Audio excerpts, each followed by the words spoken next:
Hi, I'm Stewart Spinks and welcome to episode 266 of my podcast, Beekeeping Short and Sweet.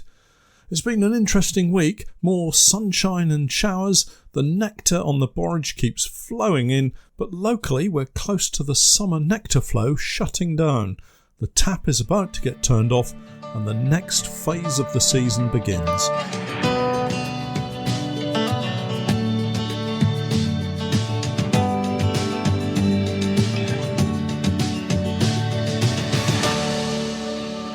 Beekeeping Short and Sweet, a beekeeping podcast for the inquisitive beekeeper with a short attention span. A beekeeper, in fact, just like me.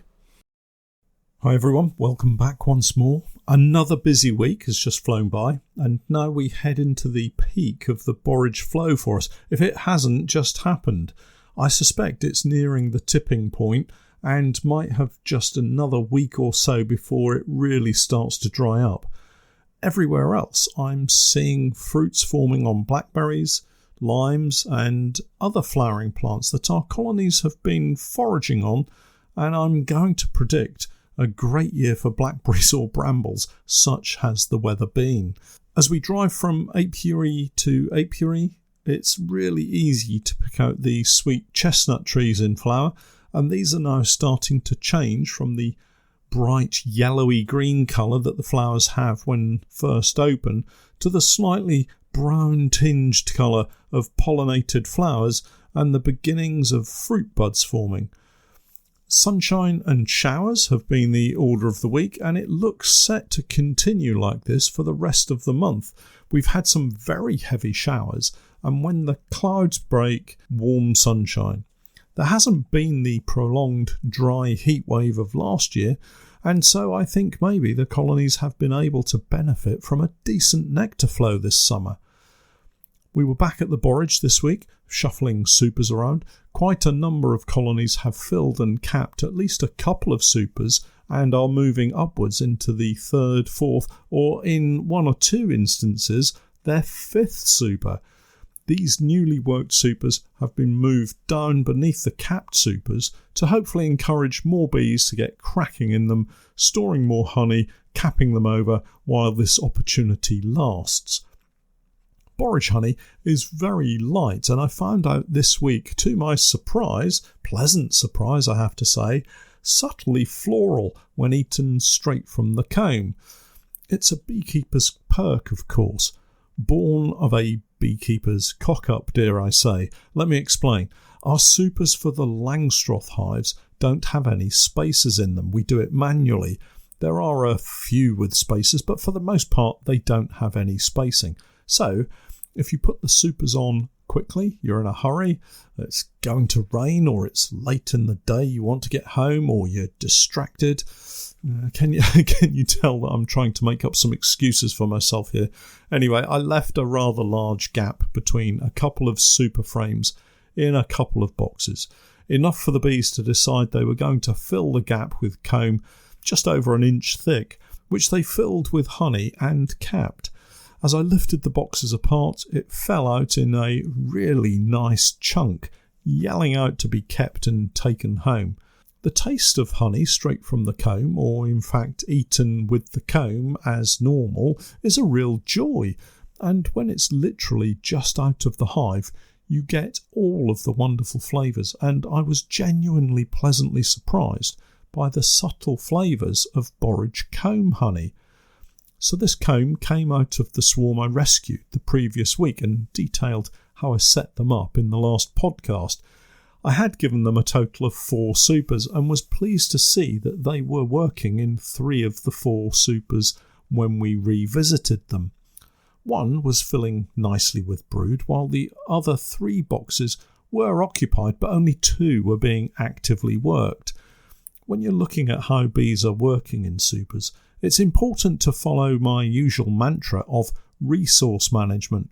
You need plenty of bees and plenty of nectar for the colony to make lots of honey. With this swarm, all I was really expecting was for them to build enough of a brood nest to settle in for the autumn and winter and start them up again next spring. Not at all. They had filled several frames with capped honey. they had a nice spread of brood in all stages. That's the expression bias that you might hear beekeepers use occasionally. It refers to brood in all stages, bias, a simple acronym that nicely describes a well-formed area of brood from very young larvae all the way up to sealed, almost emerging brood. Once I had managed to carefully save myself that small chunk of comb for my supper, I was able to reorganise the frames in those supers, get the queen and the brood in the bottom super and place that on a proper floor. Queen excluder above that box, and in assessing the remaining supers, it was obvious there weren't enough bees to cover the entire comb area I had given them. With the summer forage shutdown fast approaching, experience teaches when you should leave them the space and when to remove a block of frames to concentrate the bees' efforts in a smaller number of frames to get them filled as best and as quickly as possible. Shuffling them around, I was able to remove one of the supers, leaving them just 2 boxes, but with several frames still to fill. Frames filled with honey in the makeshift brood box were lifted out into the honey supers above, and empty frames of drawn comb dropped into the brood box for the bees to work with. I don't want to get to the end of the flow and find frames in the supers that I intend to remove haven't been capped, so I've restricted the amount of room above the brood area. Remember, I've got a queen excluder between these boxes now. Once the 2 boxes above are filled, I can take those away for extraction and then work with the bees to feed them so that they can be given a brood box of drawn comb above the super that they've been using for brood, but at that point remove the queen excluder so they have free movement throughout the 2 boxes, making it a kind of brood and a half setup for the winter. I think there's more than enough time for them to get set and store enough food. The brood that is now capped is going to be emerging in a couple of weeks' time, adding to the colony population workforce. All in all, I'm really happy having turned around a situation where we had principally lost a swarm but recovered it to be able to take a couple of supers of honey. One of the main reasons for heading back to the borage was to assess the amount of honey being stored in the supers on the main colonies, and to reorganise and add or remove supers depending on the colony size and the work they were doing. Something that we noticed pretty quickly was that some of the colonies were very happy to draw out fresh comb on frames of foundation that we'd given them, whilst others seemed to be stubbornly refusing to go anywhere near it. Luckily, we had a few stacks of spare drawn boxes on site, so rather than waste precious time trying to somehow set the hives up to coax the bees onto the foundation and get cracking with drawing it, we simply swapped out boxes of foundation for drawn comb. It's a tricky time of the year to be shifting supers and super frames around, and the key here is not to give the bees too much space.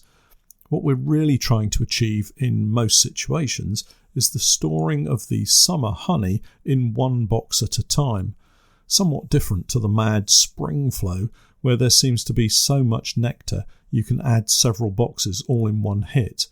Obviously, we have a slightly different situation with the borage flow. This is very similar to the spring oilseed rape flow, and we can afford to add as many as 3 empty supers at the start of the flow. But then that needs checking and adapting depending on the individual colonies.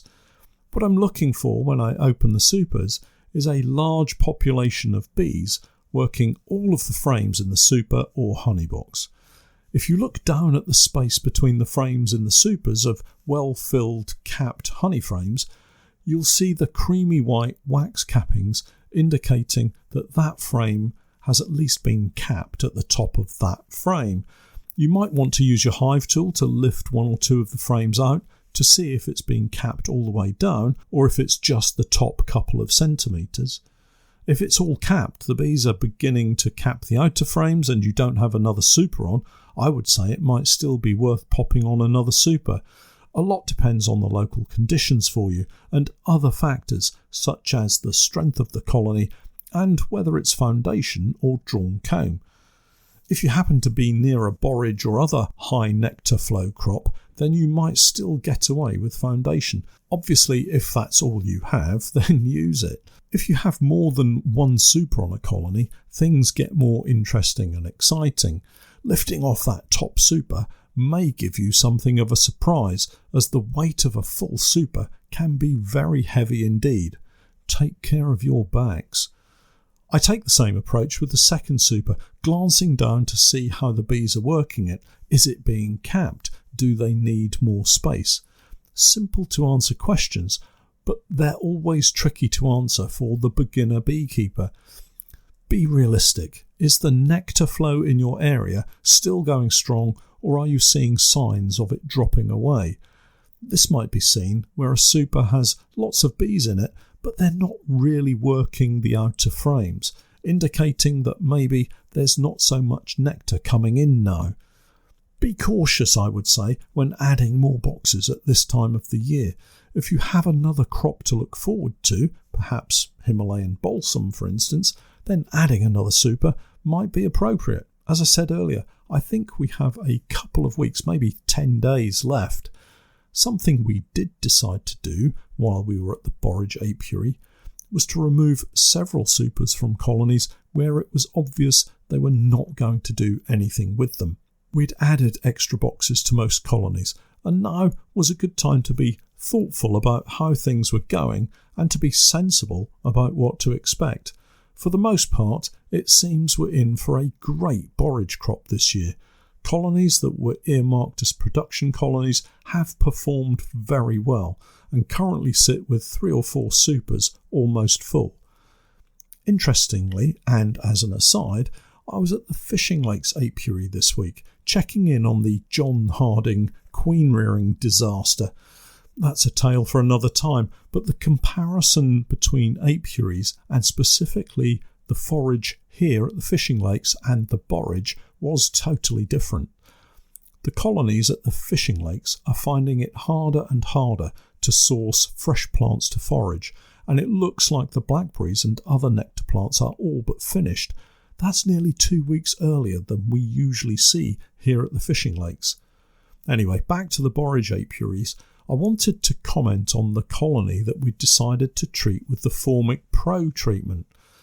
I actually shot a video giving all the details for the Formic Pro and how we were going to use it, in some detail I thought, only to open the hive and find absolutely no evidence of varroa at all. Totally bizarre. At first, I thought I'd made a mistake and opened up the wrong hive. Then it occurred to me that I may have inadvertently popped the roof on the wrong hive. I'm not too sure how that could have happened, but I was beginning to think I was going crazy. Actually, everything was fine. There was nothing for it but just to continue the inspection on camera and try to talk my way out of it. It's a bit of a conundrum, really, because there were definite signs of a varroa loading issue. There was also chalk brood and sac brood in the colony, and they were looking really quite sad. Here we are, around maybe 2 or 3 weeks after the initial diagnosis, and not a thing. The brood looks fantastic. Capped brood has that classic digestive biscuit colour to the cappings, and there were not many empty cells, indicating the workers were simply hygienic bees and had cleaned it all out for me. There was no chalk brood on the floor of the hive, and the supers we had given them were filling up nicely with honey. I guess the point here I really want to make is don't be worried about changing your mind about something that you have planned to do, but when it comes to opening the hive and sorting it, something alerts you to a change that means you either don't need to carry out a technique, as in this instance, or that maybe you need to add a treatment instead of a super because you found something that wasn't there last time. Be adaptable. Be willing to acknowledge that maybe you've mistakenly decided there's a problem when there isn't. That certainly looks to be the situation that I've found. Or simply be happy that the bees have sorted it for you and saved you a job. In another twist to this situation, we had another colony, it was a split from the original varroa colony, that also had signs of varroa, and we intended to use drone brood removal instead of a chemical treatment so that we could compare the two. We found exactly the same situation, no signs of any varroa at all, and no need to force the colony to overproduce drone brood so we could remove it along with any varroa hidden in the cells. I think I must be going bonkers, to be honest. Obviously, I need to lay down in a darkened room, but that will have to wait until after we've been to the heather. Talking heather, we're one step closer to the green light on this project. It's quite exciting, really. I've spoken to the commercial beekeeper who's helping us out, and he has a contact number for the gamekeeper in control of that area. And I'm meeting up with the bee farmer next week to discuss the logistics of getting around 50 colonies to the heather in good time to hopefully grab a late crop. It is an exciting prospect, but I'm also feeling a little nervous about it, I have to say. It's a big draw on time and finances and could end up with no crop at all if it doesn't deliver. Still, you have to buy a ticket to stand a chance of winning, as the adage goes. Finally, I spent some time getting the second extractor out of the box this week in preparation for the summer harvest. Won't be long now. It's another Lega Flamingo 28 frame whisper quiet extractor. I still find it hard to believe just how super quiet these extractors are, and I'm looking forward to getting the honey room laid out in preparation. We have the brush uncapper in its own tank now too, which will save a lot of space, as we previously used the Appy melter, and as you've probably seen, it does take up quite a lot of room. All we need to do now is wait another week or so, get the honey back to base, and the work of extracting can begin.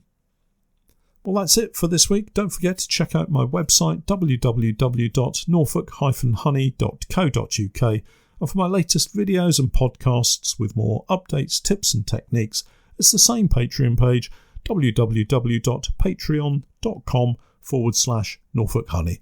And remember, I'm Stewart Spinks, and that was Beekeeping Short and Sweet.